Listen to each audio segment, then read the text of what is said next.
Hey everybody, my name is Ed Trevors. I'm an Anglican priest in the Diocese of Nova Scotia and Prince Edward Island. My pronouns are he, him, and his. I get to serve in the beautiful town of Shelburne, Nova Scotia in the awesome parish of Church Shelburne that sits on the ancestral and on the unceded territory of the Mi'kmaq people. And I give thanks for you all every single day. I thank God especially for what you teach me and what you share with me in your comments and in your emails. Today, I want to share something with you. It's a video clip, and I'll put the link to it in the description.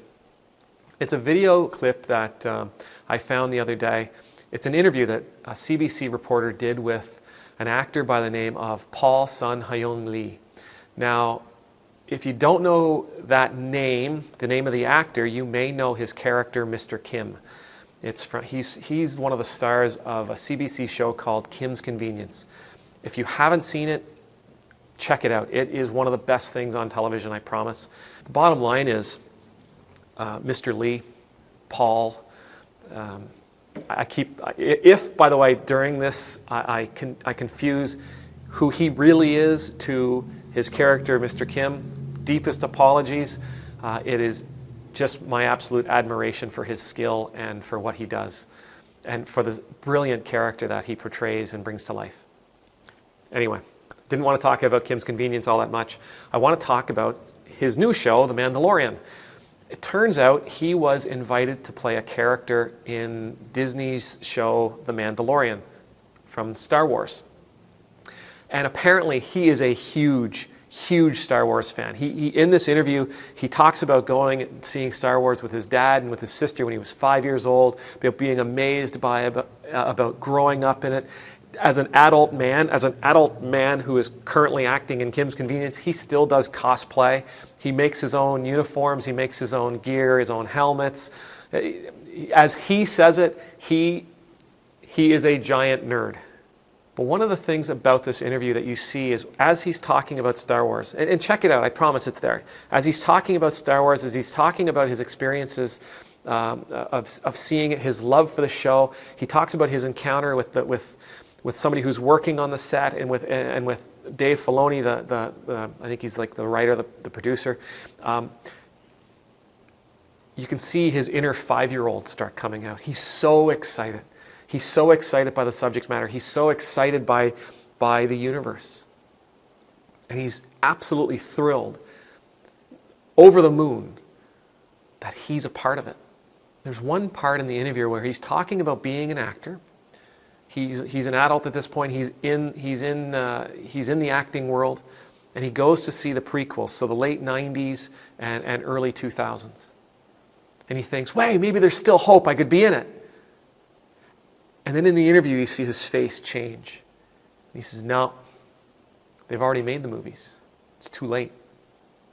Now, I don't know about any of you, but I've had that feeling. And about once a week, I have that feeling or that fear that washes over me. That's something I really desperately wanted to do, something I desperately wanted to achieve, something I wanted to see, something I wanted to experience, something I wanted to feel has passed me by. That it's too late. That the time has come and gone. That the opportunity is outside of my grasp. Maybe you've felt that way. But in the interview, you also see just the sheer joy that when the opportunity comes along for him to be in The Mandalorian, again, he is over the moon. He is ecstatic.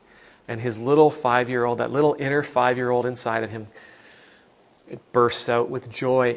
And literally, he starts crying in the interview. It's beautiful.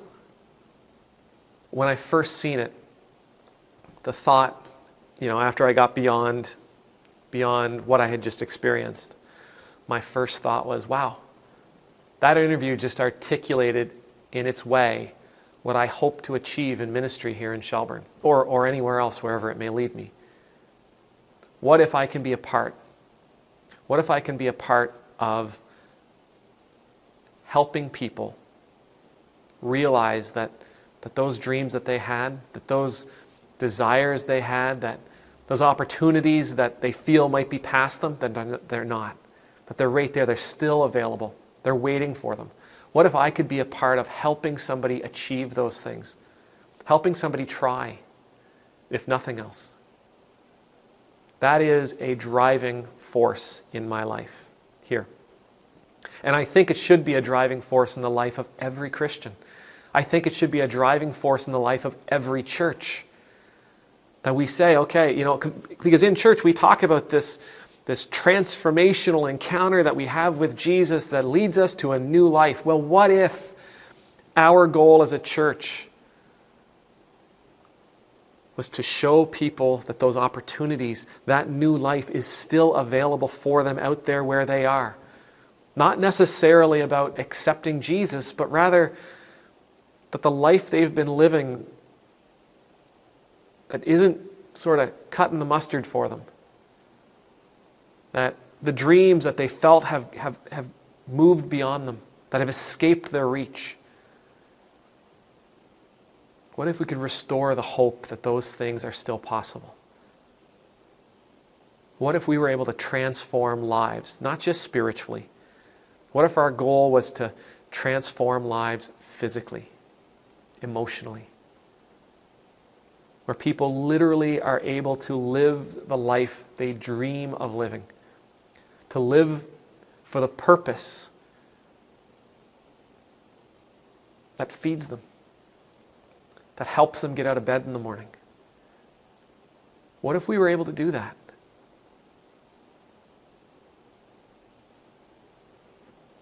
May the Lord bless you. May the Lord keep you. May the Lord make His face shine upon you and be gracious to you. May the Lord lift up His countenance upon you. And I pray that you will always know the peace of being in God's presence. And I pray that if you ever encounter someone who feels like life has passed them by, that you are able to show them it's right there waiting for them. Amen.